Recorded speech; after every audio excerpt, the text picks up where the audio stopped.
vamos então começar.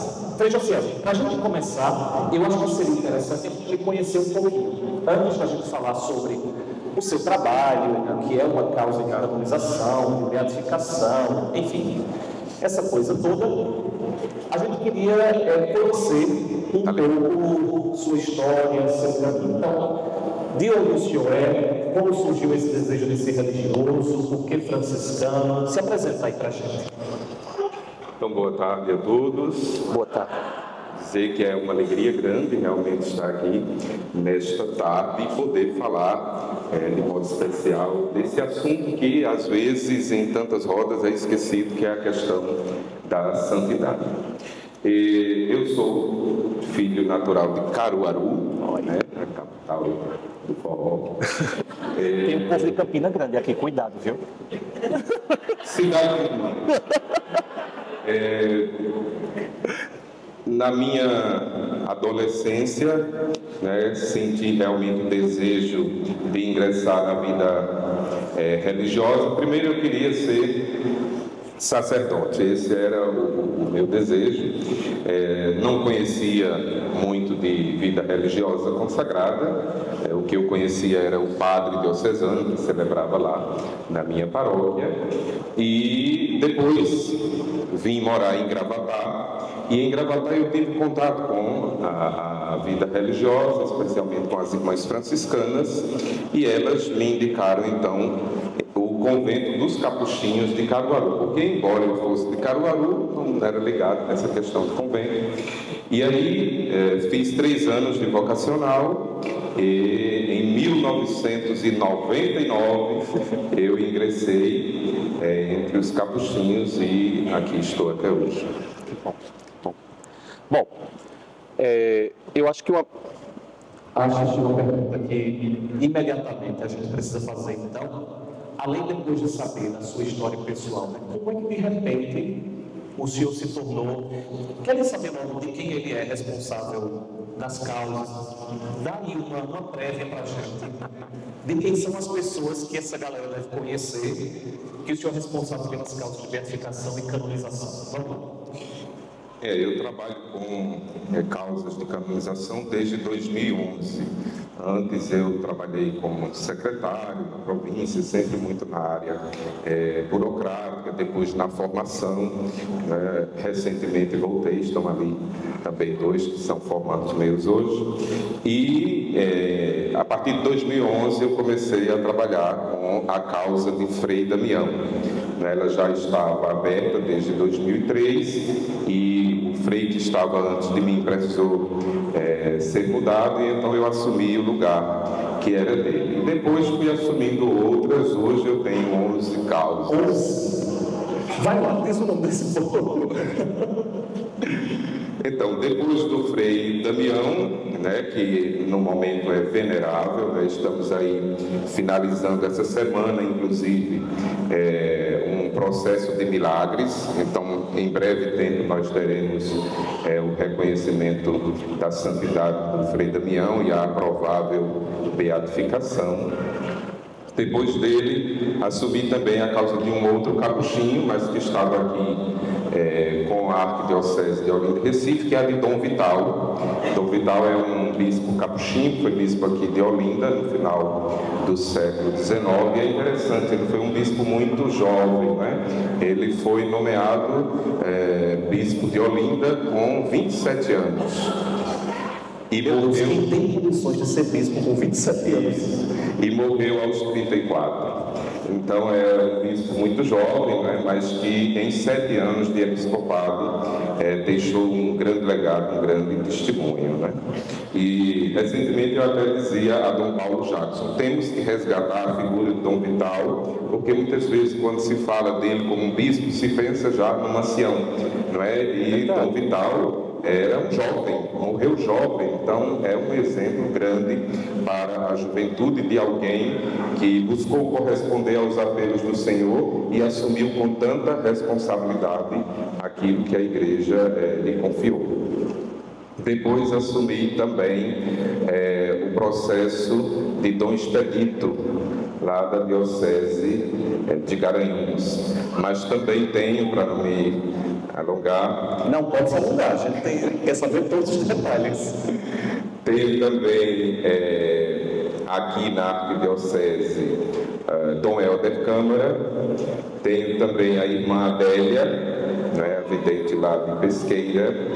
Na Arquidiocese de Natal também tenho duas, a do Padre João Maria, que tem uma grande fama de santidade ali em Natal, e da irmã Maria José, que tem fama de santidade também ali em Natal, Ceará Mirim, ali naquela parte do Rio Grande do Norte. Pela Arquidiocese de Salvador, também tenho a Madre Vitória da Encarnação, é uma monja clarissa, né, que morou no Mosteiro do Desterro, que é o primeiro mosteiro de clarissas do Brasil. Ela é do século XVIII, mas manteve a fama de santidade, mantém até os dias de hoje, e então Dom Murilo Krieger resolveu abrir o seu processo de canonização. Concluímos a fase diocesana e agora já está em Roma. Tenho também de um outro capuchinho, Frei Caetano de Messina, ali pela Diocese de Garanhuns, e domingo passado nós também fizemos a abertura do processo da Madre Agathe, que é a fundadora aqui das Irmãs Damas. Pois é, eu e Clarice, nós estudamos no Colégio de Damas. Tem mais gente do Damas aqui, né? Levanta aí, vai. Tem uma galera que conhece Madre Agathe. Pois é.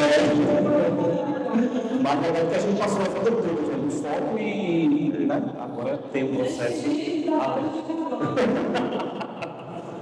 Pois é, então, e agora, no mês de agosto, eu estou indo à Bahia, à Diocese de Rui Barbosa, e nós vamos abrir o processo de uma leiga, a Maria Milza. Muita gente conhece também, uma vidente de Nossa Senhora lá, tem uma experiência mística muito grande. Então, desses todos, eu tenho de todas as expressões, de bispo, padre, frade, freira, leigos. Então isso é muito bonito para nos mostrar essa riqueza da diversidade nesse tema da santidade. Sim, sim.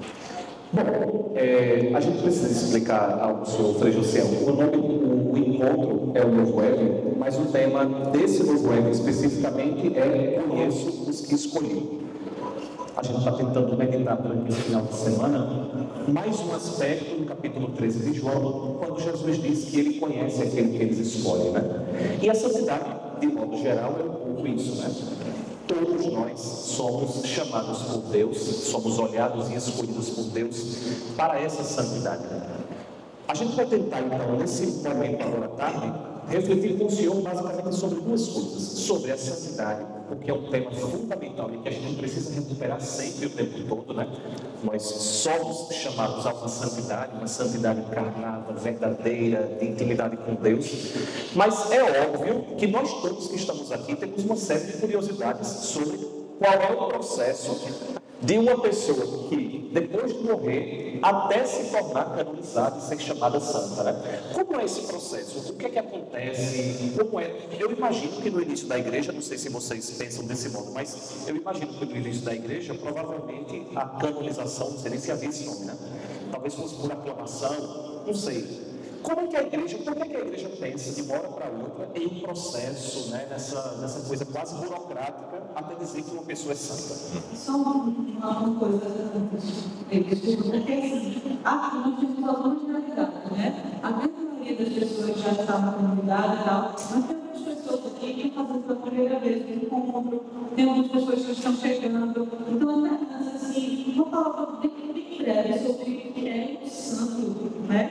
Afinal de contas, porque pode parecer básico, mas eu acho que pode ser um caso mais simpatia. O que é um santo? É muitas vezes, até os católicos têm dificuldade em responder, né? Por aí. A moça que dançou falou uma palavra muito bonita aqui para Icorese, né? Então, a santidade, na verdade, é uma expressão dessa ação pericorética da Trindade, né? Porque é desejo do Pai, é uma imitação perfeita do Filho sob a ação do Espírito Santo. E o Santo, então, nesse sentido, é alguém que se abre à graça de Deus, porque a santidade, antes de tudo, ela é dom de Deus. Muitas vezes a gente pensa que é esforço nosso. Não, o esforço nosso é a resposta que nós já estamos dando ao chamado de Deus a sermos santos, como Ele é santo. Então, em primeiro lugar, é graça, é dom, é resposta, né? Da nossa parte. Da parte de Deus, é dom que nos é concedido. Da nossa parte, é resposta, é correspondência. Mas... como é que começa então o processo, né? Isso. Um cristão, um católico morre. Aí começam a dizer que é uma pessoa santa. Como é que é isso? Então, todos nós somos chamados à santidade, devemos ser. Inclusive, o Papa Francisco escreveu, um documento sobre isso, Gaudete et Exsultate, em que ele fala também da santidade comum dos fiéis. Mas existe uma santidade que é colocada para toda a igreja como modelo. Esta santidade, ela deve ser marcada pela heroicidade das virtudes, ou pela vida martirial, ou por uma oferta da vida, não é? E alguém, para chegar a esse patamar, tem que fazer a igreja compreender que ou morreu dando a vida por Cristo, ou morreu num grande gesto de oferta, ou viveu em grau heróico as virtudes cristãs. Claro, existe uma história da canonização ou das canonizações, né? Os primeiros santos assim reconhecidos foram os mártires, né? As primeiras comunidades, elas reconheciam claramente aqueles que davam a sua vida por causa de Jesus, principalmente pelo derramamento do sangue. Depois de um tempo, a igreja também foi compreendendo que havia um outro tipo de martírio, que não havia o derramamento do sangue, mas o esforço de viver, de buscar viver de acordo com o Evangelho. Por isso, a necessidade de tantas renúncias para procurar se configurar ao Cristo e ao Cristo crucificado. Então, daí vieram os confessores, não porque atendiam confissão, mas porque confessavam a fé através da prática das virtudes. Claro, num primeiro tempo da igreja, as igrejas locais, vamos dizer assim, aquilo que a gente hoje compreende como diocese, os bispos do lugar, então, declaravam santos aquelas figuras, né, essas pessoas que se sobressaíam no dia a dia pela prática das virtudes ou porque davam a sua vida por Cristo. Depois, todo mundo estava sendo canonizado. Houve um certo abuso disso e então Roma, né, o Santo Padre, toma para si essa questão de dizer, peraí, as igrejas locais podem indicar, mas agora a gente vai analisar cada caso e, por fim, quem vai dar a última palavra é Roma. Então, por isso que nós chamamos canonizar, entrar dentro de um cânon, não é? E aí é todo um processo. Se alguém morre com fama de santidade, a igreja pede que deixe passar pelo menos 5 anos depois da morte para ver se esta fama de santidade persiste ou se só foi um fogo de palha, como a gente diz ali, né? Não basta dizer santo súbito e depois a coisa esfriar. Então, uma coisa muito importante na vida ou no processo de alguém que quer chegar aos altares é a fama de santidade, pelo menos numa boa parcela do povo, né? Do povo de Deus. E, claro, às vezes há alguma exceção, como foi o caso de Madre Teresa de Calcutá, que Bento XVI disse, não, já é muito claro que essa mulher é santa, vamos fazer o processo como a igreja requer, mas aí ele disse, não precisa chegar aos 5 anos, então abriu a exceção. O Papa pode abrir, né, qualquer exceção, então no caso de Madre Teresa, foi aberta a exceção também para João Paulo II. Mas o normal, vamos dizer assim, é que se passe 5 anos. Passados os 5 anos, então o bispo da diocese onde aquela pessoa faleceu é quem tem o direito de abrir o processo. Mesmo que estivesse em um outro lugar, exercendo qualquer função, mas se estava só de passagem ali, então o bispo daquele lugar onde a pessoa morreu é que tem o direito, né, de abrir a causa. A não ser que não se interesse, então ele pode conceder ao outro bispo essa faculdade. Aí vai depender de como você morreu, o tipo de processo que vai ser feito.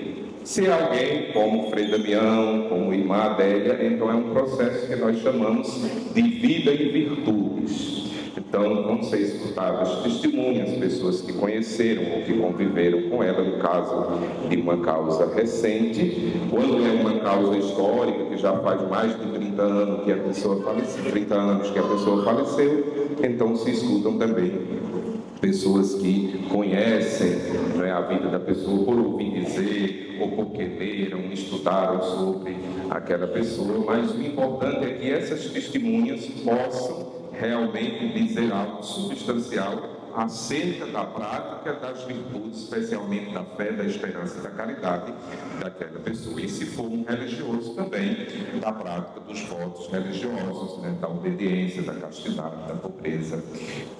E uma virtude que é muito, mas muito olhada na vida de todos os santos, que é a da humildade. Não existe santo que não seja humilde, impossível. Mas também existe, né, um processo de martírio para aquelas pessoas que derramaram o seu sangue, que foram mortas por ódio à fé, ou alguma coisa ligada à fé, como por exemplo a defesa da virgindade, da castidade, é o caso da nossa aqui, Beata Lindalva, também da Beata lá da diocese, a Beata Benigna da diocese de Crato, né? Então alguma coisa que diga, morreu por causa da fé, ou de alguma coisa ligada à fé. E a última via que recentemente foi aberta pelo Papa Francisco, que é a oferta da vida, não é? Alguém que não chega ao martírio ali, não é, derramando o sangue simplesmente, mas que por um grande gesto de amor ofereceu a sua vida. Já era canonizado, mas para vocês entenderem como seria essa via, quem conhece São Maximiliano Maria Kolbe. Ele, para que aquele pai de família não fosse morto, ofereceu-se, né, num gesto de amor para morrer em seu lugar. Então isso é o que hoje nós compreendemos como essa terceira via de canonização, a oferta da vida. Mas o processo ele é composto de 2 fases, a fase diocesana e a fase romana. Na fase diocesana, então, são recolhidas todas as documentações acerca daquela pessoa, geralmente por uma comissão histórica. Se a pessoa deixou algo por escrito, também uma comissão teológica, que vai analisar aqueles escritos para ver se tudo que está ali está de acordo com os ensinamentos do Evangelho, com as orientações da Igreja, e vai dar um parecer.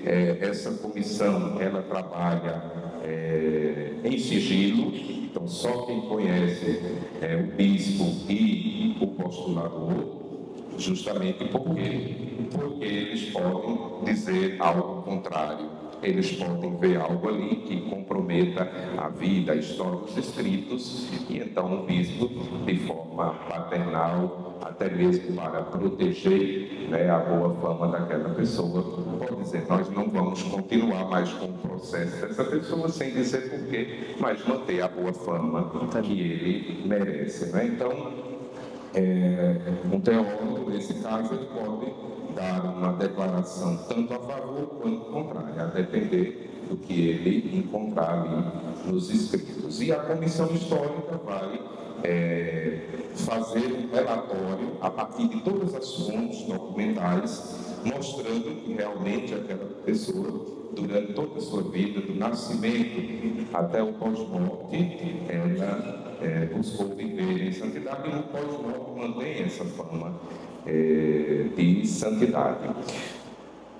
Estando toda essa documentação pronta, então se realiza a última sessão e se leva a documentação a Roma, onde se começa a fase romana.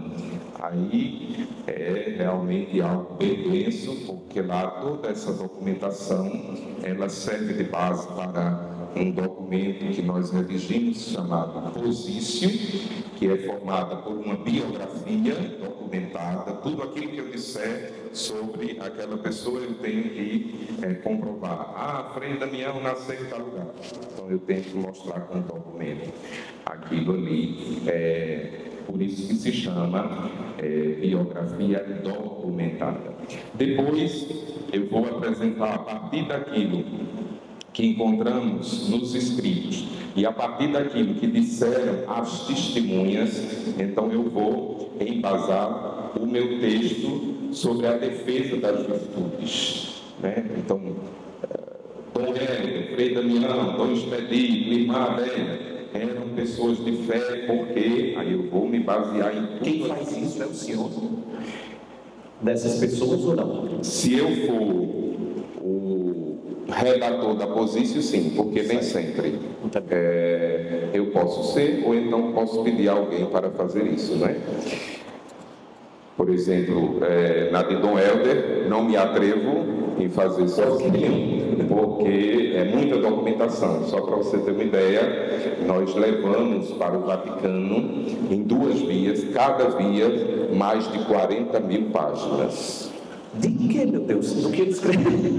De coisas escritas por ele ainda. Porque só de livros, só de livros de autoria dele, ele tem 7 livros.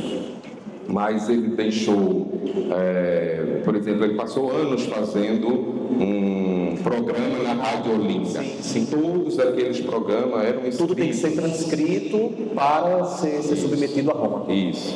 Depois, muita gente não conhece, mas grande parte já está aí, né, para o público no site da CEP, né, da Companhia Editora de Pernambuco. As meditações do Padre José, né, porque nós conhecemos muito Dom Helder aí por causa da defesa dos pobres, da ação social, mas era um homem de grande intimidade com Deus. Dom Helder geralmente acordava às 4 da madrugada para fazer as suas orações e rezava das 4 às 6. E muitas coisas do que ele rezava ele deixou por escrito. E ele não assinava como Padre Helder ou Dom Helder, mas Padre José, pela grande devoção que ele tinha a São José e também da sua intimidade com o sagrado. Tipo de Fernando Pessoa, ele também chamava.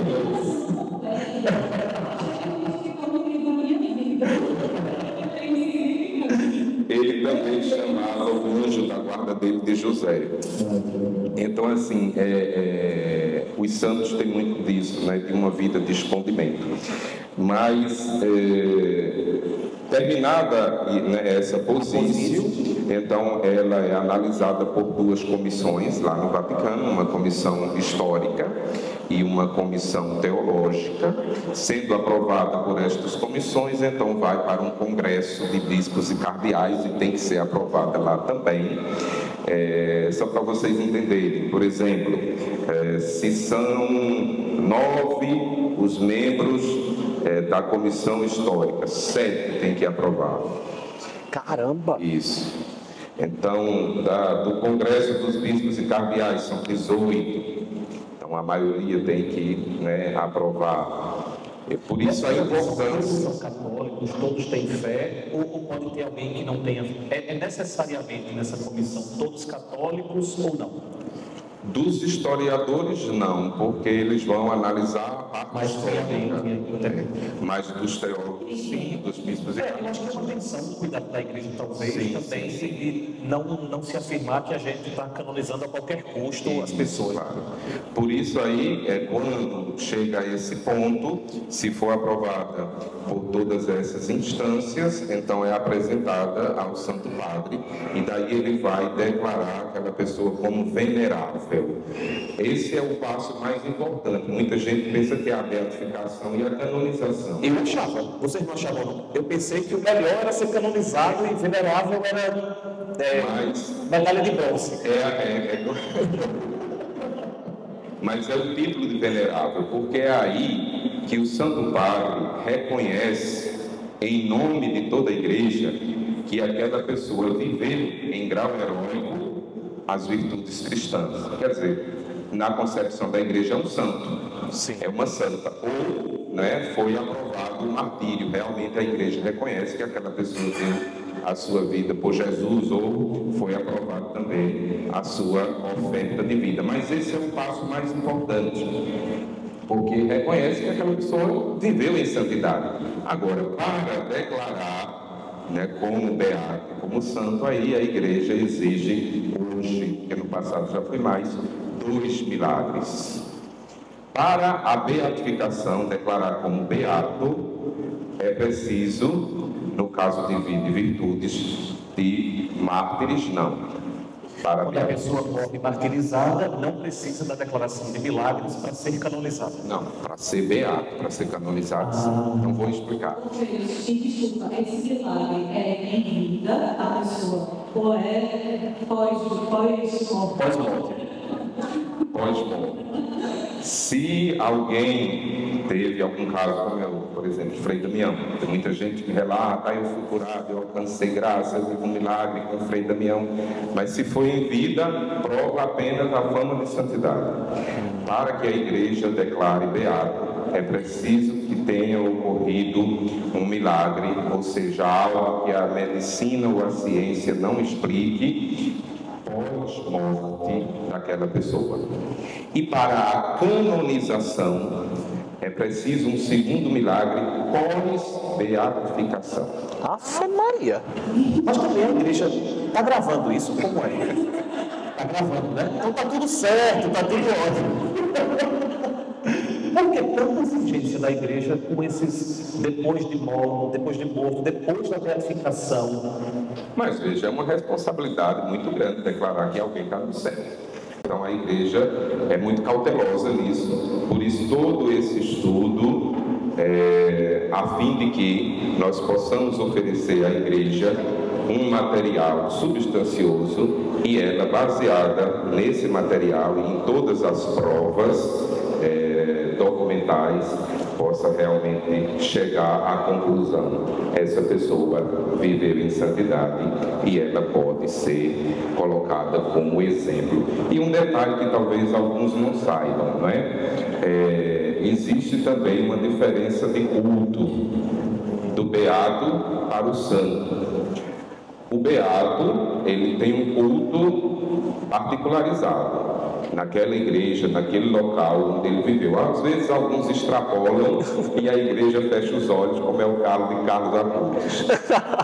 Mas, assim, também porque muitas vezes, quando acontece como aconteceu com o menino Carlos, a igreja, ela concede, né, que todas as dioceses, todas as igrejas particulares possam venerá-lo, mas não é o caso para todos. Por exemplo, no dia que nós beatificarmos o Frei Damião, ele poderá ser venerado aqui, na nossa região, no Brasil, mas não em outros países, porque a beatificação, ela é a permissão da igreja para que aquela pessoa ela seja venerada, cultuada naquele local onde ela viveu. Mas quando uma pessoa... Para a canonização aí é diferente, porque o Papa declara que aquela pessoa é um testemunho de vida e santidade para toda a igreja. Por isso a beatificação, agora com Bento XVI, ele abriu essa possibilidade, acontece, ou pode acontecer no lugar onde a pessoa viveu. Se o Papa vier, ótimo, mas ele pode mandar um representante. mas as canonizações só acontecem com o Papa presidindo, porque ele declara para a Igreja Universal, não a minha de Macedo, para a Igreja Universal, que vem para ela, né? Que aquela pessoa é um testemunho a ser seguido e todos os cristãos podem olhá-la como um exemplo de santidade. Eu queria... Desculpa, foi mal. É porque, assim, só há comentário naquela coisa. Porque muitas vezes a gente, quando não tem conhecimento mais aprofundado disso, não faz a menor ideia da seriedade que a igreja leva dizer que alguém é santo. E muitas vezes pode ficar assim, mas por quê? Porque esse rigor todo. E aí, quando eu prejudiciava as comunistas, querendo a Santa Teresinha, e planejava o que é que ela queria continuar trabalhando no céu. Ela usava essa expressão, eu quero continuar trabalhando com aquilo mundo, foi ver as rosas. É muito bonito pensar nessa preocupação com o milagre pós-morte, porque justamente é como prova muito grande de que a pessoa continua viva e continua trabalhando no céu.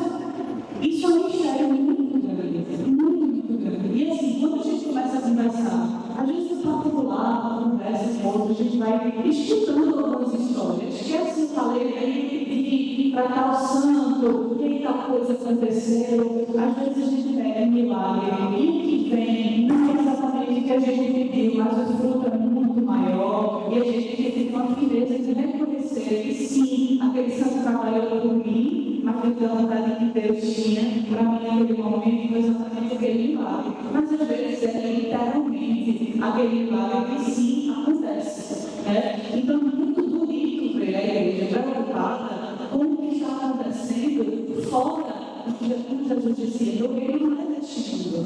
É um reino que está em outro mundo acontecendo. A gente tem noção disso. A gente para pensar sobre isso, já deu realmente isso na comunidade. Se a gente entendesse que existe vida eterna e que ela chega, que as pessoas estão vivas em outro lugar, e algumas, inclusive, a igreja diz: eu estou provando e afirmando que ela está no céu, e no céu trabalhando pela humanidade, como ela fazia aqui. Será que nós teríamos a vida que nós temos, né?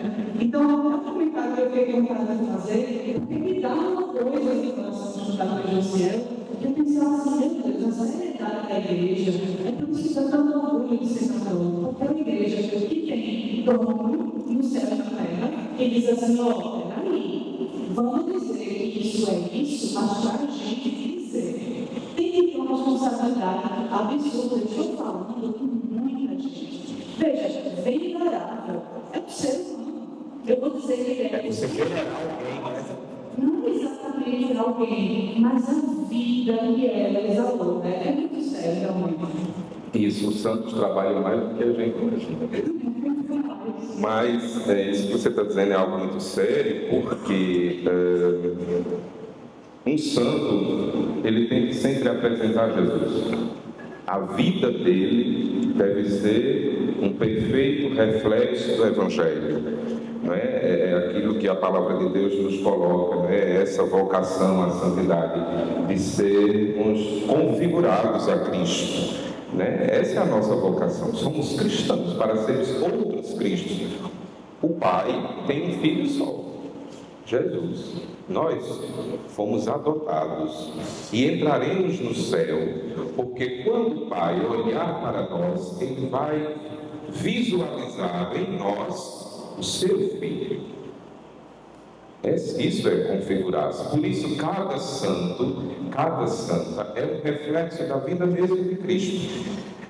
E algo muito importante para que a gente tome consciência, porque muitas vezes a gente tem um santo de devoção apenas para tomá-lo como intercessor, para a gente pedir graças, né? Isso aí vamos dizer assim, é uma segunda coisa.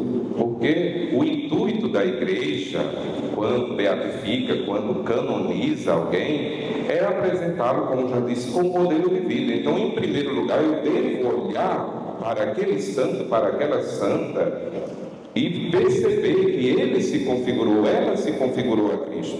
Mas ela é um ser humano, com suas limitações, com suas falhas, né? Então, eu também sou. Se ela chegou àquele patamar, eu também posso chegar.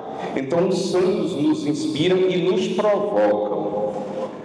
Se nós olharmos para os santos e eles não nos provocarem, tem alguma coisa que não vai bem. Então, a vida deles deve falar muito ao nosso coração. Se olharmos qualquer santo da igreja, diga aí, qualquer um, ele vai nos provocar em alguma coisa. Ele nos vai provocar uma conversão, a uma mudança de vida, a uma mudança de comportamento, a uma mudança de mentalidade. Eu olho para o santo e digo, eu preciso me aproximar mais do Senhor, eu preciso ler com mais constância a palavra de Deus, eu preciso viver com mais intensidade os sacramentos, eu preciso ser um íntimo de Deus para ser considerado aquilo que Ele mesmo diz no Evangelho, amigos dele. Como sermos amigos se não somos próximos? E a proximidade se dá justamente pela vida de intimidade, que tem como sinônimo vida de oração.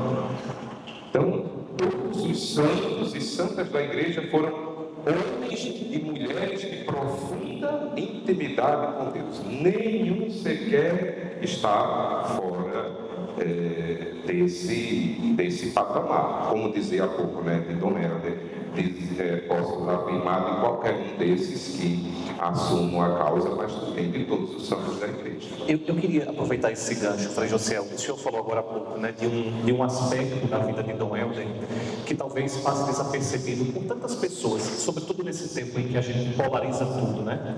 Então, Dom Helder é uma pessoa que se dedicava aos pobres. Bom, esquecendo que Dom Helder é muito mais do que isso, né? Eu imagino que todas essas causas de beatificação, de canonização, de quem o senhor é responsável, você deve encontrar bastidores na vida dessas pessoas, né? Intimidades da vida dessas pessoas que talvez sejam edificantes, que sejam um testemunho para a gente que está aqui. Eu não sei se o senhor pode dizer, fulano de tal fazia isso. Se puder, a gente vai não. Está quase melhor o outro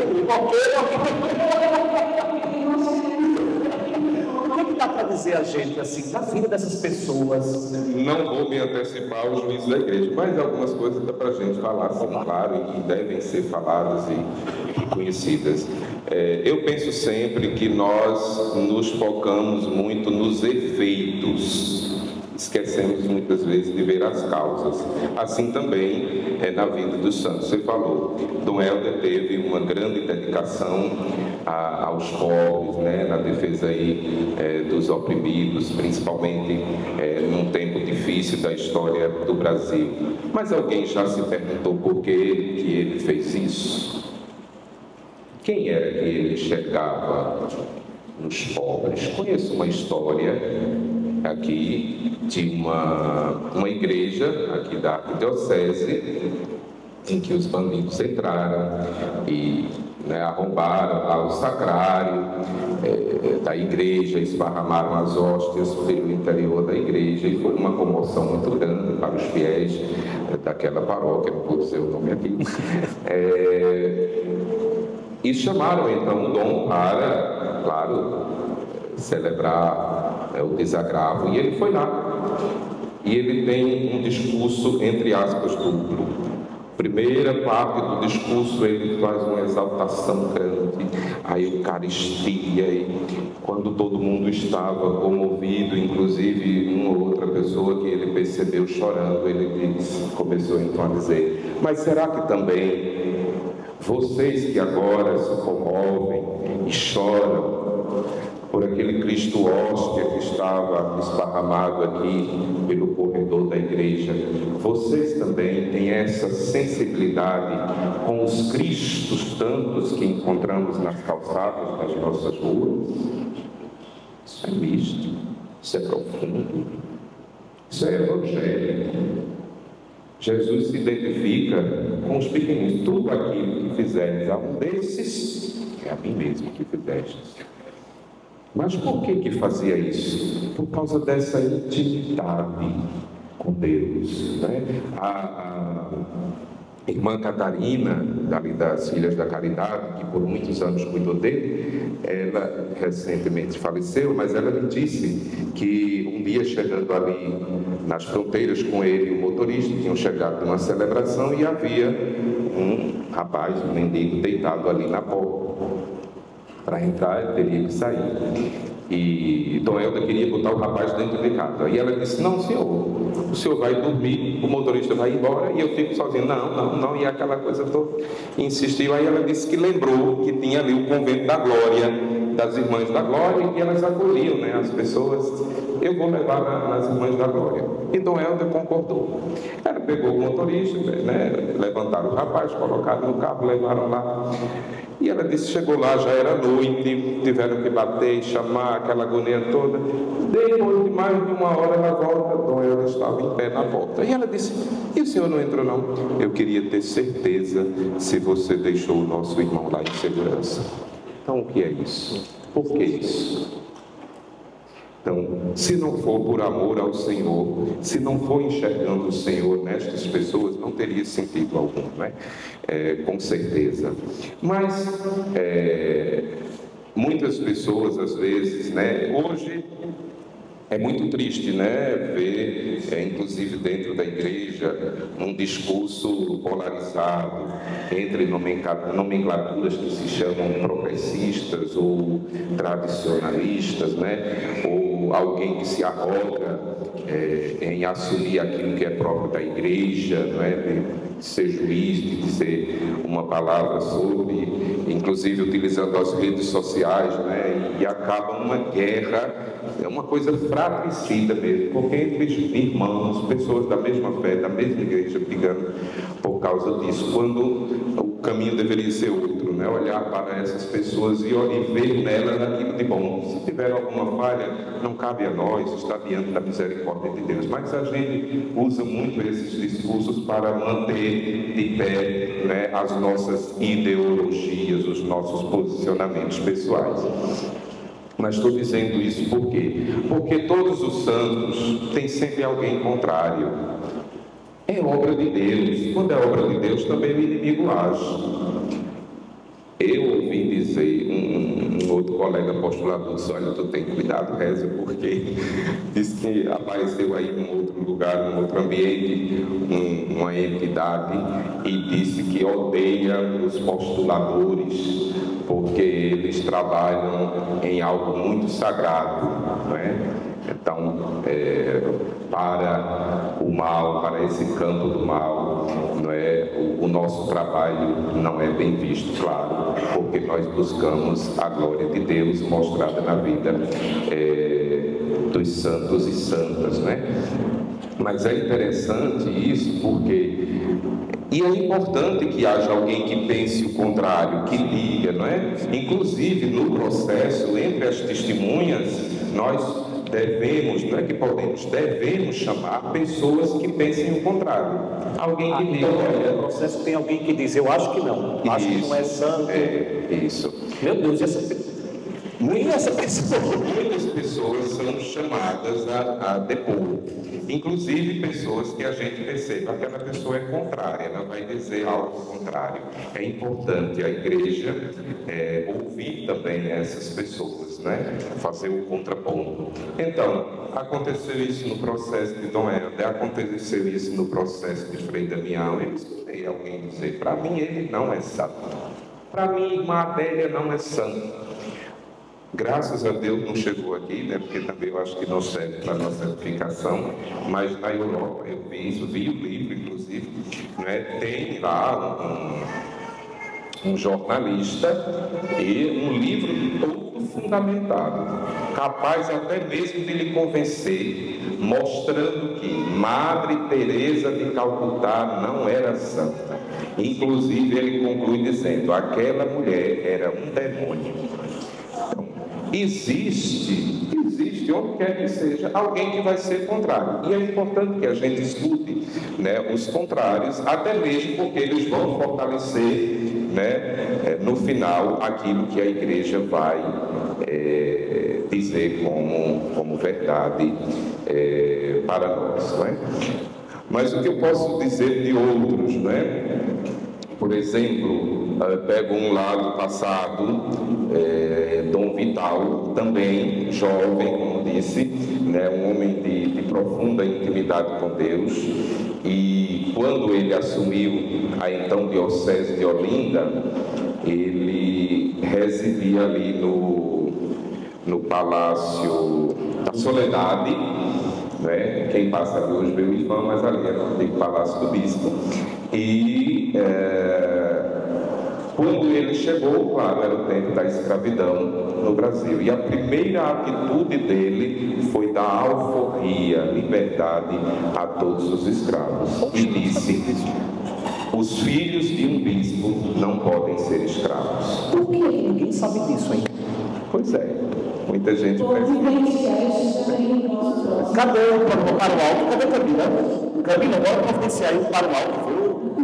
A gente tem que disseminar isso. Isso, tem muita coisa da vida dos santos que também foi vivida no escondimento. Por exemplo, a irmã Adélia é muito conhecida entre nós como a menina que viu Nossa Senhora na pesqueira. Mas nós, as damas, eu geralmente achando a irmã Dulce do Recife. Porque o que ela fez pelos pobres de forma escondida, sem aparecer diante, né, dos holofotes, sem imprensa publicar, é grandioso, tantas coisas, né? Ali do colégio dos maristas, que disse: olha, as freiras daí não sabiam, mas aquela mulher, quase todos os dias, 4h30, 5h da manhã, ela saía com uma garrafa de café, com pão, e ia dar para as pessoas ali na beira-rio. Ela voltava antes das 7, porque a partir das 7 as irmãs levantavam, aí tinha a oração, café, e conversando com as irmãs, ninguém nunca soube disso, mas ele disse: eu a vi passar muitas vezes. Quer dizer, uma vida de caridade, né, feita no escondimento e que ninguém só conhecia, mas que chega, né, e eu creio que Deus faz com que nós possamos conhecer esse tipo de coisa para ver como ele trabalha, não é no espetáculo, mas realmente na simplicidade, no escondimento. Por isso é um reflexo do Evangelho, né? Dar ao outro de forma que a sua outra mão não